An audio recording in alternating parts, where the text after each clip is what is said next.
કેવો રહ્યો આજનો દિવસ? બહુ જ મસ્ત રહ્યો.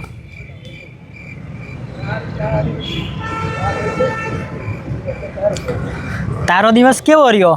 અરે યાર તને ખબર છે આજે ઓફિસમાં છે ને ઓલી પ્રિયા સેમ મારા જેવું ટોપ પહેરીને આવી. મેં એને કીધું અને પાછું મને કહે છે કે તે મારી કોપી કરી. મેં તો એને ધડ દઈને કહી દીધું મોઢા પર કે ચાલ તું તો લાવી આવીશ રવિવારીમાંથી. પણ મેં તો કીધું હું તો છે ને કપડા બજારમાંથી લાવી છું. એ શું સમજે છે ને યાર પોતાની જાતને, મને ખબર જ નથી પડતી. ખબર છે આજે મારા બોસે મને શું કીધું? મને તો એમ કીધું કે તમારું કામ તો એકદમ મસ્ત છે, તમારું પ્રમોશન તો પાક્કું છે. મેં કીધું વાહ યાર. અને બીજું તને ખબર છે મારા કાકી જ્યારથી લગ્ન કરીને આવ્યા છે ને ત્યારથી કંઈ જ નથી લાયા, ખાલી 2 ડોલ ને 2 જોડી કપડાં લઈને આવ્યા હતા. એમના લીધે જ તમારા ઘરમાં ભાગલા થયા છે. તને ખબર છે એક નંબરના છે ને સપોલા જેવા છે. સાંભળે છે ને તું? હા. તને ખબર છે મેં તો હવે સંબંધીઓમાં છે ને માનવાનું જ મૂકી દીધું છે. મેં તો મારા પપ્પાને કીધું મૂકી દો હવે આ બધું. તું જાગે છે ને? હા જાગું જ છું. બોલ બોલ, કેટલા વાગ્યા? 8 વાગ્યા. હવે હું જાઉં, મમ્મી બોલશે. અરે ના ના, તમે તમારે બોલી દો, હજી તો 8 જ વાગ્યા છે. અરે ના એવું હોય ને તો ઘરે જઈને તને કોલ કરું હો.